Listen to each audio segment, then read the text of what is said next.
कोई व्यक्ति दूसरे व्यक्ति को स्वयं से छोटा या निम्न क्यों जानता एवं समझता है? इसके कारण क्या हो सकते हैं? आज इस वीडियो के माध्यम से हम अपने ज्ञान एवं अनुभव को इस बिंदु पर साझा करने का प्रयास करेंगे और इसके माध्यम से इससे जुड़े अज्ञान को दूर करने का प्रयास करेंगे। वास्तव में अगर देखा जाए तो मनुष्य हो या कोई अन्य चीज़ हो, जो भी चीज़ें किसी भी कारण से अनंत या प्रकृति में विद्यमान हैं, उनमें से कोई भी चीज़ किसी दूसरी चीज़ से ना तो छोटी है ना बड़ी है। अलग अलग चीज़ों का अलग अलग कार्य है और अलग अलग रूप में हर चीज़ का महत्व एवं उपयोगिता है। हवा और पानी एक दूसरे से भिन्न है, दोनों का अलग अलग कार्य है। हवा का कार्य पानी नहीं कर सकता, पानी का कार्य हवा नहीं कर सकती। अब कोई व्यक्ति हवा और पानी में से किसी एक को छोटा और बड़ा समझता है, तो यह एक प्रकार का ज्ञान है। यही हाल इस धरती पर जन्म लेने वाले और जीवन जीने वाले मनुष्यों का होता है। हर मनुष्य अपने बाहरी अस्तित्व एवं अस्तित्व में विद्यमान विभिन्न प्रकार के विशिष्ट गुण, कला एवं इनसे जुड़े कर्म अलग अलग होते हैं। हर मनुष्य अलग अलग परिवार में, कुल में, वंश में, धर्म में, जात में जन्म लेता है। इस कारण से भी यहाँ इसके माध्यम से जुड़ने वाली चीज़ें भी अलग अलग रूप में होती हैं। हर मनुष्य कर्म करते हुए कर्म के फल को अलग अलग रूप में प्राप्त होता है। इसके भी अनेक कारण हैं। इसलिए किसी दो मनुष्य को एक दूसरे से तुलना करना और तुलना करके किसी को छोटा समझना, किसी को बड़ा समझना, यह अज्ञान का काम है। सामान्य रूप से अगर देखा जाए तो हर कर्म हर मनुष्य कर सकता है, परंतु जब विशेष रूप से देखा जाए तो हर कर्म को हर मनुष्य बहुत अच्छी तरीके से नहीं कर सकता है। यहाँ भी विषमता है। तो स्थिति यह है कि हर मनुष्य के लिए हर चीज़ें बनी नहीं होती है, हर कर्म हर मनुष्य के लिए नहीं बना होता है। इसलिए एक मनुष्य जो काम को कर सकता है, दूसरा मनुष्य उतनी अच्छी तरीके से उस काम को नहीं कर सकता है। यह भी एक सच्चाई है। इसलिए किसी भी मनुष्य की दूसरे मनुष्य से तुलना करना किसी भी आधार पर और किसी को छोटा एवं बड़ा समझना अज्ञान है। यह सब कुछ होने के बाद भी व्यवहार जगत में अनेक आधारों पर अनेक लोगों को छोटा या बड़ा समझते हैं, स्वयं को श्रेष्ठ समझते हैं। आखिर इसका कारण क्या है? क्या ऐसी कोई व्यवस्था मनुष्य के जन्म के साथ जुड़ जाती है जो इस तरह की चीज़ों का बोध मनुष्य को कराती है? वास्तव में मनुष्य को छोटा समझना, बड़ा समझना एक प्रकार का भाव होता है। इसी भाव के कारण एक मनुष्य को दूसरा मनुष्य छोटा या बड़ा या तुच्छ प्रतीत होता है। इसके पीछे और कोई दूसरी चीज़ नहीं, भाव मनुष्य के भीतर विचारों से बनते हैं और विचार या तो किसी विचार के कारण बनते हैं या मनुष्य से जुड़ने वाली किसी चीज़ के कारण बनते हैं। तीसरा और कोई चीज़ नहीं होती है। जुड़ने वाली चीज़ें मनुष्य के अस्तित्व में समाहित होने वाली चीज़ों में से हो सकती हैं या मनुष्य के बाहर संपूर्ण संसार में, अनंत में, प्रकृति में विद्यमान चीज़ों में से कोई चीज़ हो सकती है। तो अगर व्यवहार में देखा जाए तो व्यवहार जगत में अनेक प्रकार के विचारधाराएं इस तरह की हैं, इस तरह की व्यवस्थाएं भी हैं और इस तरह की मान्यताएं भी हैं, धारणाएं भी हैं। जब मनुष्य इस तरह की धारणा को, विचार को, मान्यता को या किसी व्यवस्था या नियम को जो यह बताती है कि अमुक छोटा है और अमुक बड़ा है, अमुक व्यक्ति श्रेष्ठ है, अमुक उसके नीचे का है, ये अमुक व्यक्ति का कार्य अमुक व्यक्ति की पूजा करना, भक्ति करना है, इस तरह के जो विचार हैं, जब कोई मनुष्य इनको स्वीकार कर लेता है तो इस विचार के अनुसार उसके अंदर इससे जुड़ी चीज़ों के संबंध में समझ स्थापित हो जाती है। इसी समझ के कारण कोई चीज़, एक ही चीज़ अलग अलग लोगों को अलग अलग रूप में महसूस होती है, मालूम पड़ती है और समझ के कारण ही एक व्यक्ति दूसरे व्यक्ति को छोटा या बड़ा समझता है। वस्तुतः एक प्रथम कारण वह विचार और धारणाएं, मान्यताएं, चाहे कहीं पुस्तक के माध्यम से, व्यवस्था के माध्यम से, नियम के माध्यम से या किसी तरह की विधि और व्यवस्था के माध्यम से जो मानव के व्यवहार जगत में विद्यमान है, तो जब मनुष्य उनसे जुड़ता है तो मनुष्य के भीतर उस तरह के विचार निर्मित होते हैं और विचार के माध्यम से इस तरह का भाव बन करके मनुष्य को बोध होता है और फिर मनुष्य इन विचारों के आधार पर किसी मनुष्य को छोटा समझता है, किसी को बड़ा समझता है, स्वयं को छोटा समझता है, किसी को श्रेष्ठ समझता है, किसी को पूजनीय समझता है, किसी को अपूजनीय समझता है। वस्तुतः यह एक प्रकार का मनुष्य का अज्ञान है। सच को न जानने के कारण इसके लिए कोई दूसरी चीज़ जिम्मेदार नहीं है, कोई ऐसी चीज़ नहीं है जो मनुष्य के भीतर बैठी है जो इस तरह के भाव को पैदा करती है। इस तरह की जो भी विचारधाराएं हैं वो निराधार है। मनुष्य के अंदर जो विचार किसी कारण से बोए जाते हैं, भरे जाते हैं या जिस विचार से मनुष्य जुड़ता है उसी तरह के विचार फिर किसी रूप में बाहर, चाहे वो कर्म के माध्यम से, अभिव्यक्ति के माध्यम से या वाणी के माध्यम से प्रकट होते हैं और मनुष्य की समझ भी उसी के अनुसार, चाहे वो मनुष्य हो या कोई चीज़ हो, बन जाती है। और इस कारण से लोगों को कोई छोटा, कोई बड़ा, कोई श्रेष्ठ, कोई ऊंच, कोई नीच जान पड़ता है, मालूम पड़ता है। दूसरा फैक्टर जो होता है वह यह कि मनुष्य अपनी काया से, हर मनुष्य अलग अलग होता है और मनुष्य की काया से जो प्रकृति के माध्यम से या आनुवांशिक माध्यम से जो चीज़ें मनुष्य के भीतर जुड़ती हैं, उनसे जो निर्मित होने वाली प्रतिभा होती है, गुण होते हैं, वह कला होती है, वह हर मनुष्य की अलग अलग होती है और इनसे संबंध रखने वाला विशिष्ट कर्म भी हर मनुष्य का अलग अलग होता है। इस कारण से हर मनुष्य की प्रतिभाएं अलग अलग होती हैं और हर मनुष्य अलग अलग क्षेत्र में अपनी प्रतिभा के माध्यम से अपनी पहचान और सफलता प्राप्त करने की क्षमता रखता है। बहुत सारी प्रतिभाएं ऐसी होती हैं जिनका समाज में बहुत बड़ा मूल्य होता है और उस प्रतिभा के आधार पर कोई व्यक्ति बहुत ऊंचा स्थान प्राप्त कर लेता है।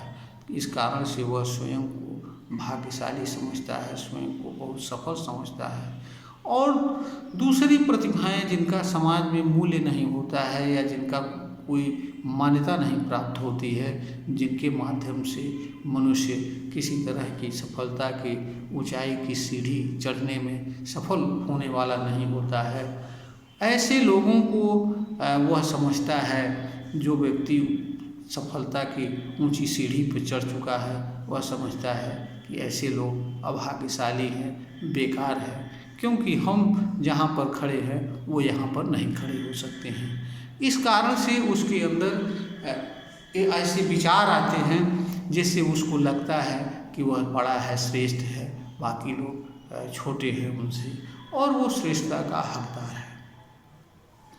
तीसरा फैक्टर, मनुष्य जो भी जन्म लेता है, जीवन एक प्रकृति के माध्यम से मनुष्य के द्वारा संपन्न होने वाली प्राकृतिक क्रिया है, जिसमें मनुष्य भी एक हिस्सेदार होता है।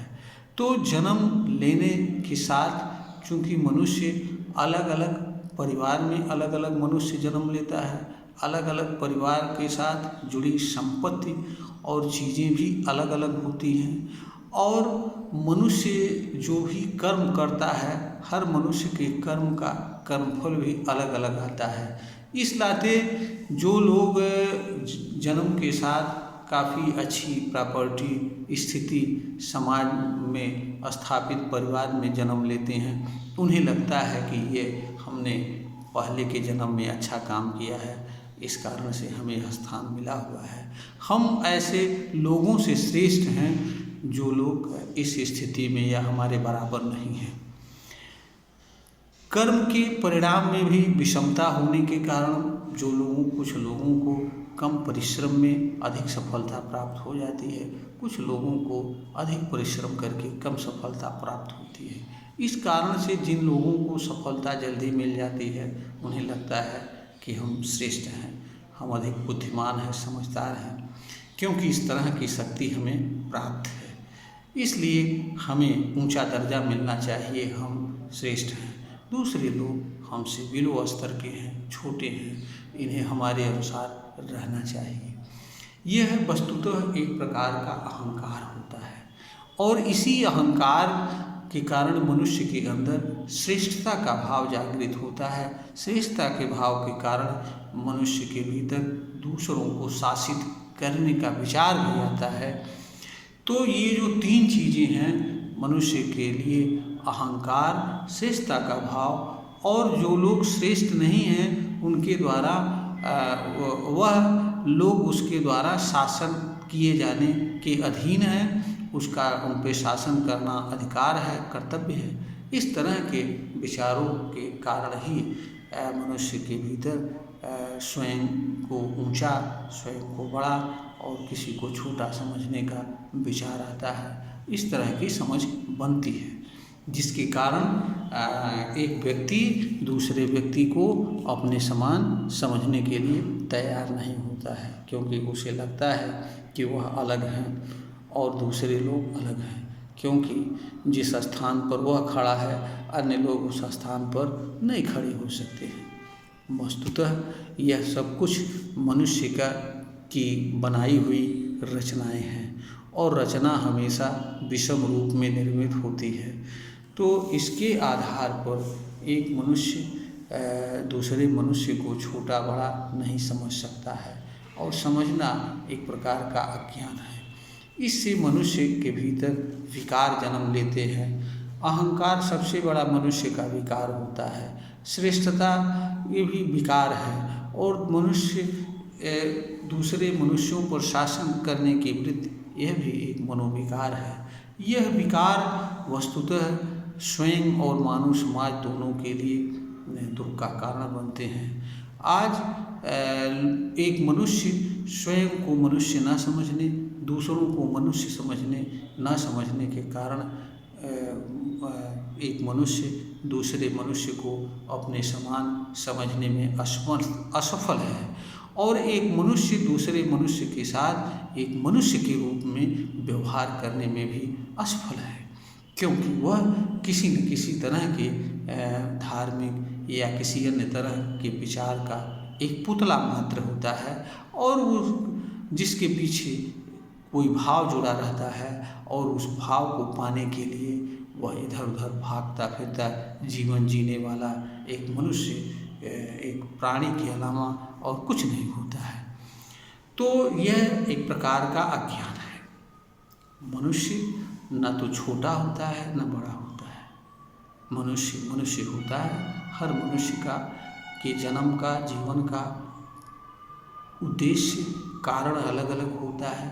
हर मनुष्य की प्रतिभाएं, गुण और कला अलग अलग होती है। इनसे संबंध रखने वाले कर्म अलग अलग होते हैं, और हर मनुष्य के जीवन जीने का मार्ग और तरीका भी अलग अलग होता है। यह हमारा ज्ञान है कि हम एक मनुष्य दूसरे मनुष्य से अपनी तुलना करता है, और तुलना करके या तो वह स्वयं को श्रेष्ठ समझता है या दूसरे को छोटा या नीच समझता है। यह मनुष्य का ज्ञान है। यह वैसे ही है जैसे हवा को पानी से छोटा समझना या बड़ा समझना, धरती को आकाश से छोटा या बड़ा समझना। सबका अपना अपना काम है, सबको एक समान जीवन जीने का अवसर है, और एक जीवन का अस्तित्व दूसरे जीवन पर निर्भर है।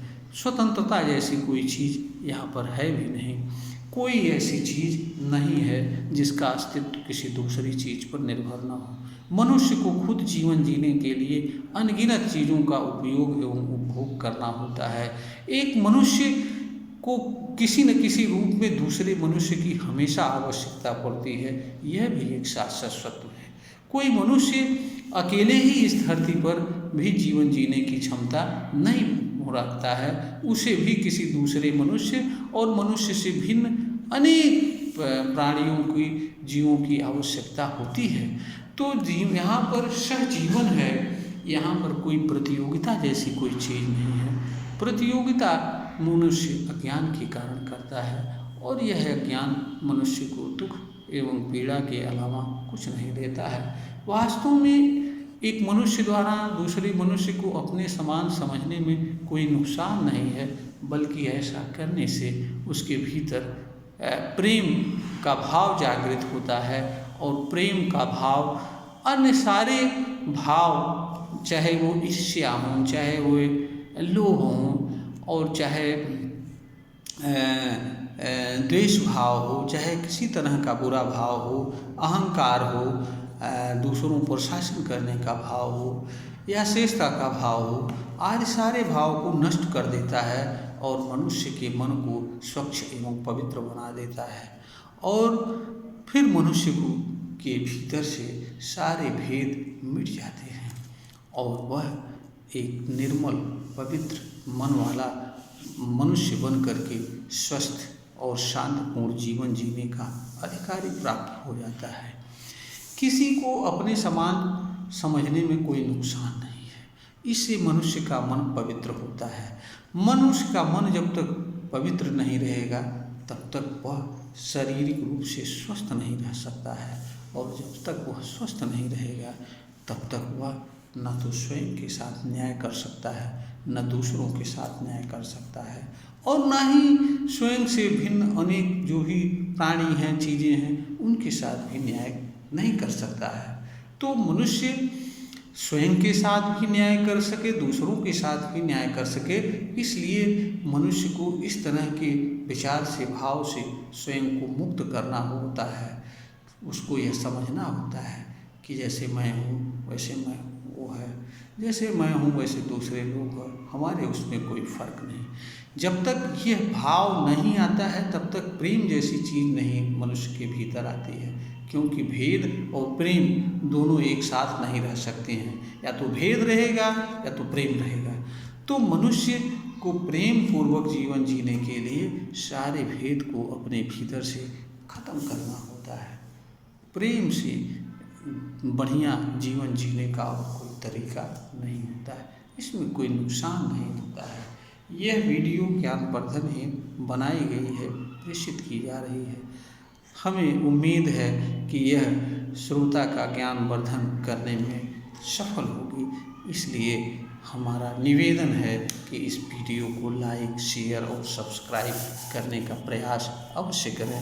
यह चैनल ज्ञानवर्धन के लिए बनाया गया है और ज्ञानवर्धन करना इस चैनल का उद्देश्य है। इस कारण से चैनल को ज़रूर लाइक करें, शेयर करें, ताकि इस कार्य को और गति से आगे बढ़ाया जा सके।